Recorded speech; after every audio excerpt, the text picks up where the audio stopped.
Okey, dalam video ni kita nak tengok pasal lengkung pemanasan. Okey, tapi sebelum korang tengok lengkung pemanasan ni, okey, cikgu nak cakap sikit berkenaan dengan dia punya asas. Okey, objek.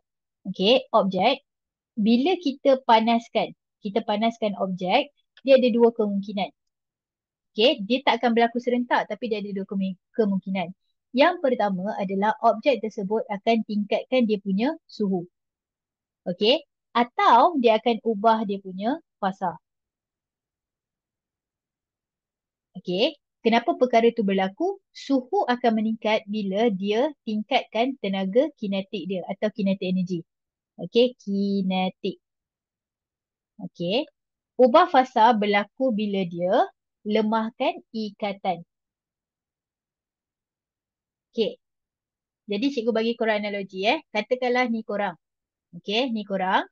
So sekarang ni korang diberi RM10. Okey, korang ada RM10. Jadi sekarang ni korang ada dua option. Satu, beli uh, pen. Okey, harga pen adalah RM10. Satu lagi option adalah buku. Buku adalah RM10 juga. Jadi, kalau korang ada RM10, kalau korang beli pen, tak dapatlah buku. Kalau korang beli buku, tak dapatlah pen.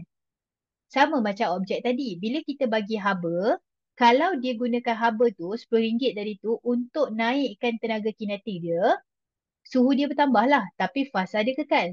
Contoh, ada pepejal, kita panaskan dia, dia akan panas. Tapi dia kekal sebagai pepejal. Okey, atau kita bagi dia haba, dia akan ubah fasa. Okey, sebab apa? Dia gunakan tenaga tu untuk ubah ikatan. Maksudnya kita ada pepejal, kita panaskan, dia akan cair. Tapi suhu akan tetap pada waktu tu. Okey, sebab apa? Sebab digunakan tenaga tu untuk ubah fasa, bukan untuk tingkatkan suhu. So, point dia adalah, kalau korang dah beli pen, tak dapatlah buku. Kalau dah beli buku, tak dapatlah pen. Kalau dia ubah suhu, fasa tak ubahlah. Kalau dia ubah fasa, suhu tak ubahlah. Okey? Jadi berbalik kepada kita punya lengkung pemanasan. Apa poin semua ni? Poin dia adalah, contoh, katakanlah dekat nombor 1 tadi kita ada pepejal. Okey, katakanlah dekat nombor 1 kita ada pepejal. Jadi, daripada 1 ke 2, korang tengok dekat 1 suhu dia kat sini. Tapi dekat 2, suhu dia kat sini. Okey, kita boleh nampak bahawa suhu dia bertambah. Jadi, kalau soalan kata terangkan apa yang berlaku kat sini, apa yang berlaku adalah suhu dia bertambah sebab tenaga kinetik bertambah. Maksudnya, pada waktu tu, bahan tersebut menggunakan tenaga yang kita bagi untuk tambah dia punya tenaga kinetik. Sebab tu suhu dia tinggi. Okey, tapi ingat dia kekal sebagai pepejal lah. Sebab apa? Sebab bila kita naikkan tenaga kinetik, dia punya fasa tak akan berubah. Sebab yang berubah satu je. Kalau dah beli pen, tak boleh dapat buku. Dah beli buku, tak boleh dapat pen. Macam tu. Alright? So, daripada 2 ke 3, korang kena faham tau. Bila T ni maksudnya masa. Jadi suhu ni, suhu pula, sorry. Kita masih tengah panaskan dia. Sepanjang perjalanan ni, kita sedang memanaskan dia. Okey, sepanjang perjalanan kita tengah panaskan dia. Tapi kenapa suhu dia tak bertambah? Sebab pada waktu 2 sampai ke 3 ni, kita bagi dia tenaga. Tapi dia tak guna tenaga tu untuk tenaga kinetik. Dia guna untuk lemahkan ikatan. Jadi lemahkan ikatan maksudnya fasa berubah. Jadi dari sini ke sini, dia akan mula mencair. Bila dia mula mencair, maksudnya sampai kat sini cair sungguh lah. Okey, jadi pada waktu 2, 3, tenaga kinetik tidak berubah. Sebab apa? Suhu dia sama. Okey, sekarang kita dah jadi 3 lah kan? 3 ni cecair.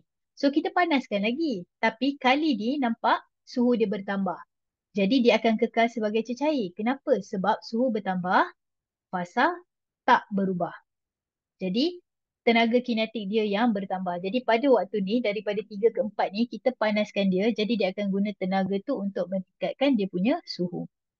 Okey, daripada 4 ke 5 still dia panaskan, tapi kenapa dia tidak makin panas? Sebab dia guna tenaga tu untuk berubah menjadi gas. Okey, jadi pada waktu ni daripada 4 ke 5 ni wujud dua-dua keadaan. Cecair pun ada, gas pun ada sebab dia on the way nak tukar. Okey, jadi pada waktu ni fasa berubah, jadi tenaga digunakan untuk memutuskan ikatan. Energi, okey, yang diobtain daripada kita punya pemanasan tu digunakan untuk break the bond. Okey, daripada 5 ke 6, samalah konsepnya. Dia masih lagi gas sebab yelah apa lagi kan. So, dia jadi gas. Tapi pada waktu ni suhu dia bertambah. Kenapa? Sebab tenaga kinetik dia bertambah. Jadi poin lengkung pemanasan ni adalah untuk kita tunjuk bahawa kalaulah dia ada slope macam ni, maksudnya suhu dia sedang bertambah tetapi keadaan dia adalah kekal. Okey, tapi kalau dia flat macam ni, maksudnya dia tengah suhu dia sama je tapi dia berubah dia punya fasa. Okey. Jadi macam mana kita nak, jadi soalan dia nak tanya macam mana? Okey, contohlah kalau kita tengok dekat sini kita ada lengkung pemanasan. Okey, jadi dekat sini dia tanya apa yang berlaku dekat P dan Q. So P dengan Q confirm yang berubah adalah fasa. Okey, yang berubah adalah fasa dan disebabkan benda ni adalah pemanasan. Pemanasan maksudnya serap. Sepanjang perjalanan ni dia serap sebab kita panaskan dia jadi dia dapat haba. Jadi mana-mana yang bebas kita buang. Confirm jawapan dia adalah serap. Jadi sekarang ni antara dua. So dalam situasi ni kita akan pilih jawapan yang ini. Haba penam tentu penguapan. Vaporization. Kenapa? Okay, reason dia macam ni Contoh. Okay, contoh. Kalaulah, okay, vaporization maksudnya dia jadi wap kan. Maksudnya dekat sini adalah wap. Okay, kalau dekat sini wap, maksudnya sebelum tu dia adalah cecair. Jadi, dekat bawah ni dia adalah pepejal. Jadi, logik lah. Sebab, cuba fikir katakanlah korang kata, ada yang kata, oh cikgu jawapan dia adalah A. Okay, kalau A maksudnya fusion. Fusion maksudnya pelakuran. Jadi, dekat sini dia jadi cecair. Jadi, sebelum dia jadi cecair, dia adalah pepejal. Kalau dekat sini pepejal, habis tu sebelum tu apa? Kan, sebab kita ada 3 je. Pepejal, cecair dengan gas. Okey, kalau korang kata ini adalah pepejal, sebelum pepejal mana ada apa-apa? Kan mana boleh kata ada benda yang lebih pepejal daripada pepejal? Tak ada. Jadi jawapan dia adalah C untuk soalan ini. Jadi itulah ceritanya berkenaan dengan apa lengkung pemanasan. Okey, so lengkung penyejukan pun sama je, cuma proses dia terbalik. Jadi kalau suhu berkurang, sebab apa? Sebab tenaga kinetik berkurang. Dia bebaskan. Okey, kalau contoh fasa berubah, kenapa? Sebab kalau tadi kita nak lemahkan ikatan, putuskan ikatan. Sekarang dalam lengkung penyejukan dia akan membentuk ikatan, menguatkan ikatan. Alright, so itulah ceritanya. Tapi jangan lupa ayat yang lengkap ada dekat dalam buku teks. So pastikan baca buku teks tu sama je dengan apa yang kita bincangkan tadi. Cuma ayat dia lebih lengkap lah dan lebih tersusun. Okay, so anyway, terima kasih. Oh, sabar. Dalam video seterusnya kita akan tengok secara ringkas berkenaan dengan hukum gas. Alright, okay. Terima kasih.